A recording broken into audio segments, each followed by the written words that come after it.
So what we try to do is point out how inexpensively you can get by to get started, at least and see if you like it. You don't have to go out and spend $2,000 to see if you like it, okay? If you don't know anybody that's doing it, you can get started if you already have a shotgun, especially for maybe $100, couple $100. So, to start out with, I want to talk a little bit about shotguns. Anything that's capable of holding 3 shots or fewer, preferably 12 gauge, will work just fine. When I hunt geese, I use 3.5-inch BBs in my 12 gauge. I have killed geese with 3-inch BBs. I have killed geese with 2.5-inch or 2 3/4-inch BBs. It's not, but BB is what I prefer. If you're using some of the heavier shot, a lot of guys will go to 2s. Dennis, what do you use?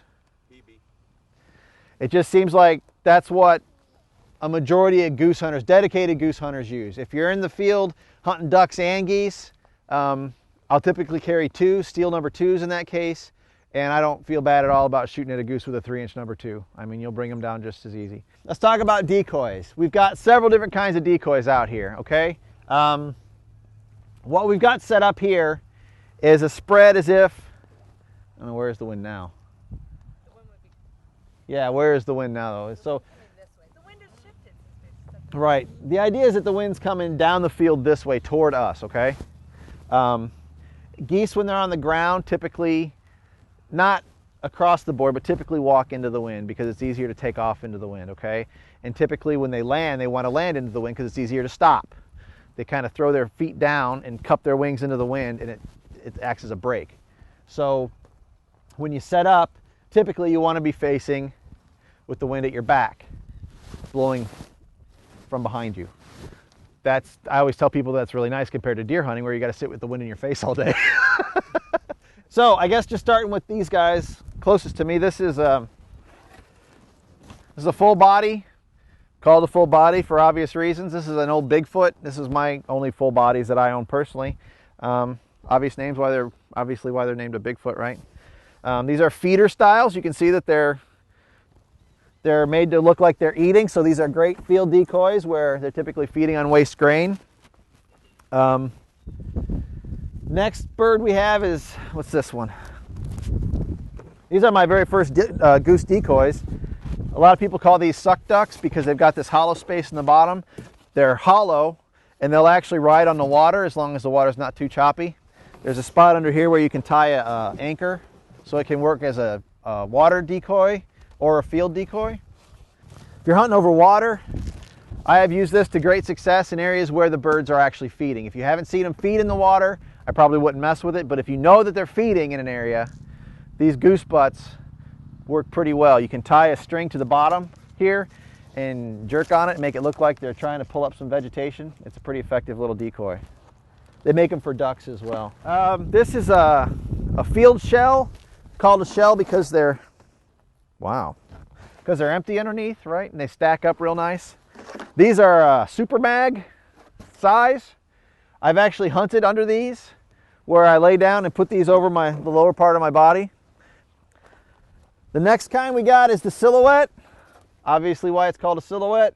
The trick with these guys is that you've got to kind of put them in different configurations, different angles, so that no matter which way the geese are, they can see a few of them.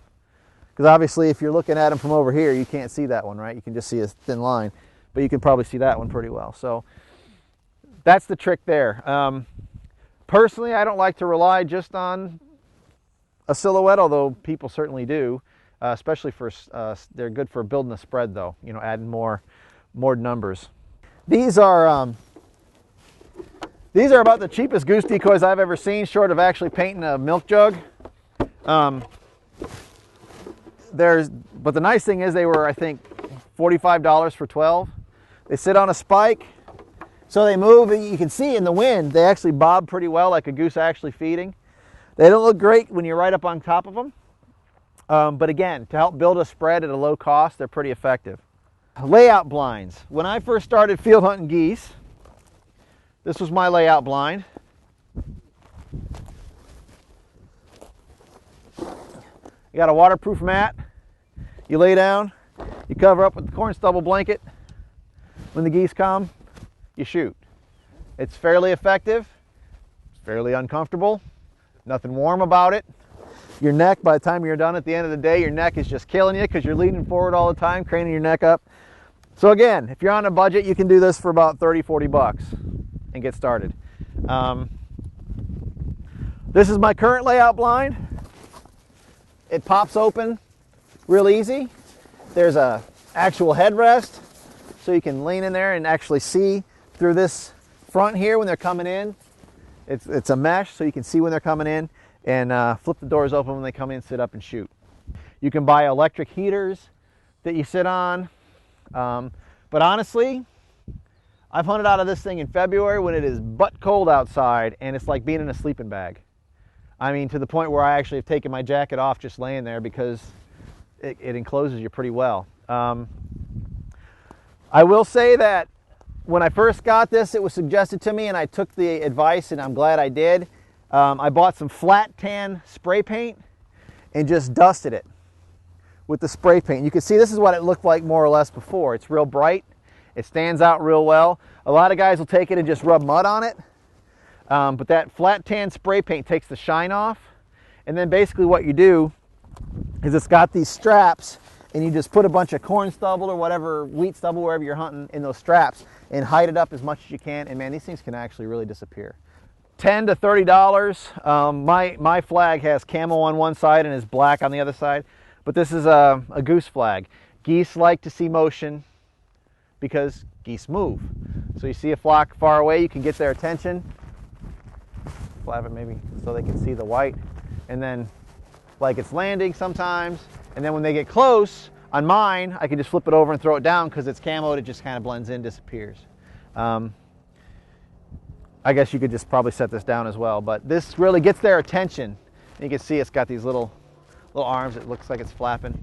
If you're on a budget, and who isn't, ducks will come to geese in a field spread. Geese won't come generally to duck decoys. So you got better bang for your buck to some extent by going with goose decoys first if you think you're going to get into waterfowling across all species.